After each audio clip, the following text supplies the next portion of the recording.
ये फिल्म एक सच्ची कहानी पर आधारित है। शुरुआती सीन अपने प्रमुख पात्र अल्वारो के साथ उसकी पूर्व प्रेमिका ओना के साथ एक समुद्र तट पर बैठे हुए शुरू होता है। ओना एक समुद्र तट पर, ऐसा लगता है कि उसे उससे बहुत प्यार है और उनके पिछली गलतफहमियों का पछतावा करता है। जब ओना उससे इसे यहाँ क्यों लाया है तो उसे इसी स्थान पर उसने जो घातक घटना अनुभव की है वो वर्णन करना शुरू करता है। फिर सीन एक वापसी दिखाता है जहाँ अल्वारो और उसके कई दोस्त एक अलगावादी द्वीप पर पहुँचते हैं।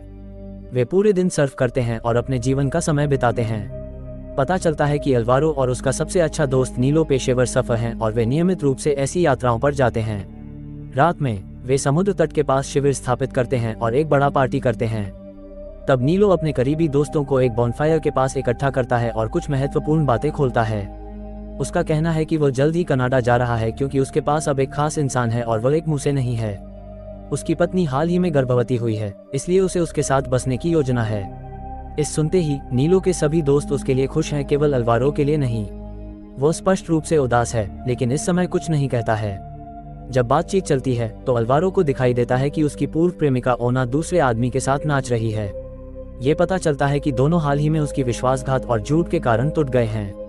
वो अभी भी उसके लिए पागल है, लेकिन ओना अब पहले से ही आगे बढ़ चुकी है। फिर अल्वारो उस आदमी के पास जाता है और उसके साथ लड़ाई करता है, लेकिन बातें बढ़ने से पहले दूसरे लोग त्वरित रूप से हस्तक्षेप करते हैं और उन्हें अलग करते हैं। अगले सीन में नीलो अल्वारो को एक शांत स्थान पर ले जाता है ताकि वह निजी रूप से बात कर सके। उसे पता है कि उसका दोस्त कुछ परेशान है और उसे जानना चाहता है कि क्यों। फिर अल्वारो उस वादे को उठाता है जिसे वे जब वे किशोर थे कहते हैं। उन्होंने वादा किया था कि वे दुनिया घूमेंगे और साथ में सर्फ करेंगे, लेकिन अब नीलो उस वादे को तोड़ रहा है और हमेशा के लिए चला जा रहा है। नीलो अचानक ही फैसले के लिए माफी मांगता है और बताता है कि उसे अपनी पत्नी से बहुत प्यार है। क्योंकि वो एक पिता बनने वाला है, इसलिए वो उसके पास होना चाहता है। इसे सुनकर अल्वारो उसे अंजाम समझता है और उसे उज्जवल भविष्य की कामना करता है। वो उसे इंडोनेशिया के लिए 2 विमान टिकट भी देता है ताकि वो वहां अपनी हनीमून का आनंद ले सके।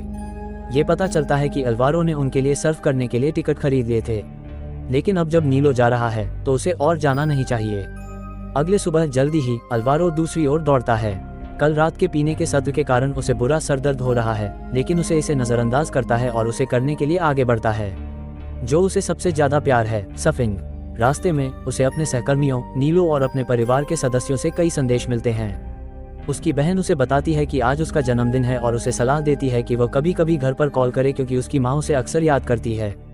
हालांकि अल्वारो किसी भी संदेश या कॉल का जवाब नहीं देता है। फिर उसे अपनी गाड़ी को छोड़ देता है और अपनी सर्फबोर्ड और बैकपैक के साथ समुद्र तट की ओर चलने लगता है। अल्वारो अपने एयरपॉड्स पर कुछ संगीत सुन रहा है, इसलिए उसे यह महसूस नहीं होता है कि उसके पास कीचड़ी है। जमीन भी बहुत दली हुई है जिससे चलना मुश्किल हो जाता है। दुर्भाग्य से अल्वारो गलत समय पर फिसल जाता है, जिससे वो धीरे धीरे चढ़ता है। उसे एक बिंदु पर पकड़ने में कामयाब होता है, लेकिन कीचड़ के कारण वापस चढ़ना असंभव हो जाता है। उसी समय उसके फोन पर एक कॉल आती है और जब वह अपने बैकपैक में उसे पकड़ने की कोशिश करता है तो उसे ग्रिप खो देता है और नीचे स्लाइड हो जाता है। अल्वारो जल्द ही चट्टान के किनारे पहुंचता है और अब वो जीवन के लिए पकड़ा हुआ है। जब वो नीचे देखता है तो वह विशाल लहरें और तेज चट्टानें देखता है। यह उसे भयभीत करता है क्योंकि अगर वह गिरता है तो वह इसे नहीं बचा पाएगा। अल्वारो अपेक्षा के साथ सब अपनी ताकत से पकड़े हुए है, उम्मीद करता है कि कोई उसकी मदद के लिए आएगा। लेकिन जब कुछ मिनटों तक कोई नहीं दिखाई देता है तो उसे अंततः ये समझ में आता है कि वह यहाँ अकेला है। फिर अल्वारो नीचे देखता है और समुद्री लहरें चट्टानों को मारती हुई देखता है। इससे उसे एक जोखिमपूर्ण लेकिन ब्रिलियंट विचार मिलता है। वो गिनती करता है जिस अवधि में लहरें चट्टानों को मारती हैं और जानता है कि यह 8 सेकंड है। भाग्यशाली तरीके से 8 बिल्कुल उसी ऊंचाई है जिसे अल्वारो गिन सकता है। फिर उसे भगवान से प्रार्थना करता है और एक डेयरिंग लीप लेता है। ठीक 8 सेकंड में अल्वारो पानी में लैंड होता है, लेकिन उसकी एक टांग एक चट्टान को लगती है और उसका दाहिना हाथ बहुत चोटिल हो जाता है। उसे किसी चट्टान तक तैरने में कुछ कर लेता है और सहानुभूति महसूस करता है। सोचता है कि वो अभी भी जीवित है, लेकिन जब वो आगे बढ़ने की कोशिश करता है तो उसकी टूटी हुई टांग अचानक टूट जाती है।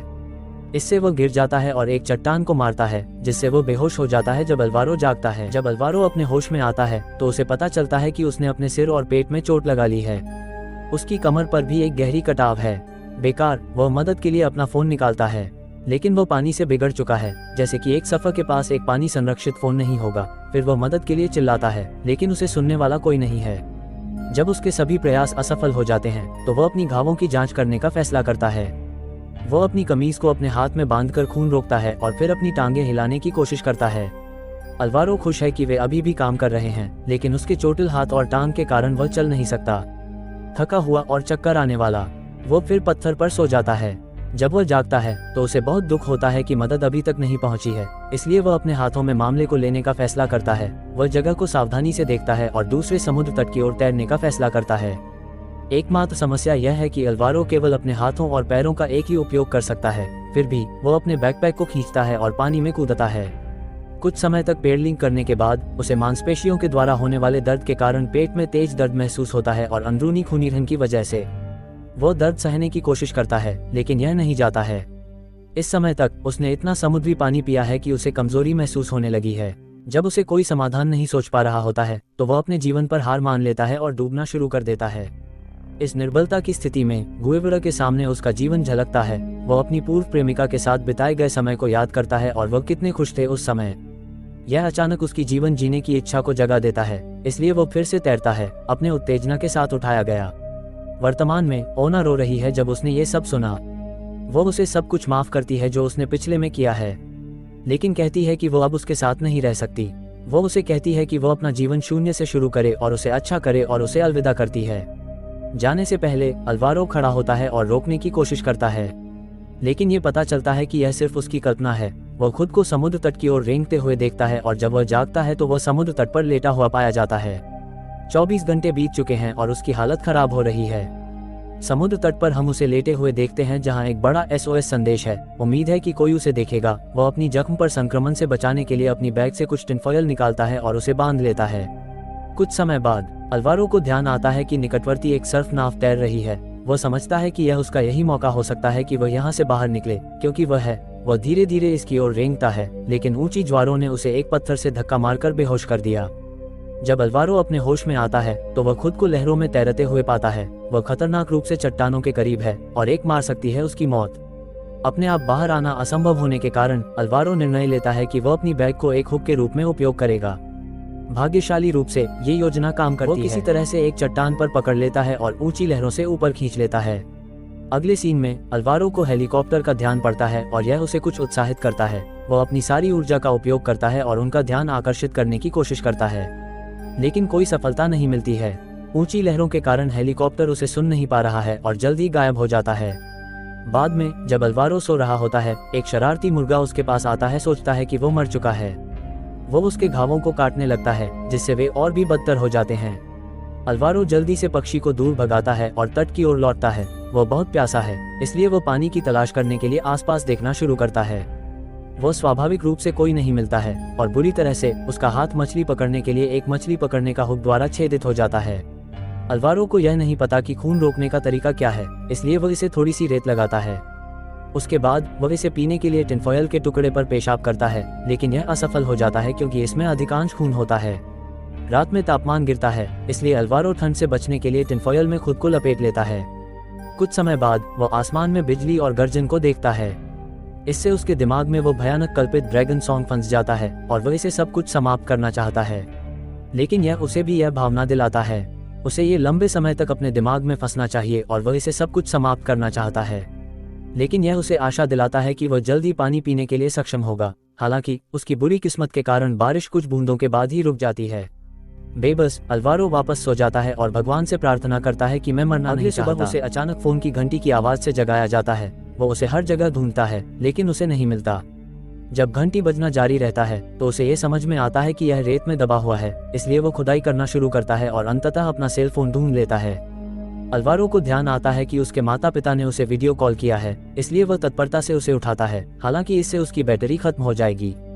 फिर उसने उन्हें सब कुछ बताया है जो उसके साथ हुआ है पिछले 36 घंटों में। लेकिन अजीब बात यह है कि माता पिता अनावश्यक बातों के बारे में बात करते रहते हैं। इस समय अल्वारो को यह अनुभव होता है कि वह अपनी बहुत ज्यादा प्यास के कारण मोहित हो रहा है। इसके बावजूद वह अपने आंसुओं के साथ अपने माता पिता से बात करता है और उन्हें उसके द्वारा किए गए सभी कार्यों के लिए माफी मांगता है। अल्वारो अपने माता पिता से अपने प्यार की भावना भी व्यक्त करता है और उनका विश्वास करता है कि वह कभी भी अपने घर वापस नहीं जा सकेगा। बाद में उसे वही सर्फबोर्ड मिलता है और वह उसकी ओर रेंगता है। वह अपने दोस्तों के साथ सर्फिंग करते हुए और मजे करते हुए खुद को कल्पित करता है, लेकिन वास्तविकता में वो अभी भी समुद्र तट पर लेटा हुआ है, बेबस। कुछ समय बाद अल्वारो ने तय किया है कि वह समुद्र में वापस तैरकर खुद को एक बार फिर से बचाने की कोशिश करेगा। उसे किसी तरह से नाव का सहारा मिलता है और वो पानी में रेंगता है, लेकिन कुछ ही मिनटों के बाद ही उसकी ऊर्जा कम हो जाती है, जिससे उसे समुद्र के बीच में डूबना पड़ता है। इस बार अल्वारो को कुछ भी कल्पित नहीं होता है और नहीं संघर्ष करता है। उसने अपनी किस्मत को स्वीकार कर लिया है, लेकिन जब वो ऑक्सीजन की कमी के कारण अपने आप को हार जाने से पहले होने वाला है, तो एक रेस्क्यू टीम ने उसके सर्फबोर्ड को देखा है। वे तत्परता से पानी में डाइव करते हैं और अंततः उसे बचाते हैं। इसके बाद उसे अस्पताल में ले जाया जाता है, जहां उसका सबसे अच्छा दोस्त नीलो उसे मिलता है। अल्वारो रोते हुए बह जाता है और उसके अंदर सब कुछ निकल जाता है। अपने प्यार की भावना व्यक्त करता है जो उसने पहले कभी नहीं की थी। उसने अपनी अहंकारी स्वभाव के कारण उसे छोड़ दिया था, उसके बारे में भी चर्चा की है। अल्वारो दावा करता है कि कोई उससे उतना प्यार नहीं कर सकता जितना कि वह करती है, लेकिन अब उसे छोड़ना होगा, चाहे ये दुखद हो। उसे अपने जीवन में हर चीज पर पछतावा है, लेकिन उसे दृढ़ता से आगे बढ़ना होगा। बाद में ओना भी उसे एक दौरा देती है, जिससे उसे बहुत खुशी होती है। अंतिम सीन में असली अल्वारो को एक चट्टान पर खड़ा दिखाया जाता है, जो विशाल समुद्र की ओर देख रहा है। रिपोर्टों के अनुसार उसे बचाया गया था। देखने के लिए धन्यवाद।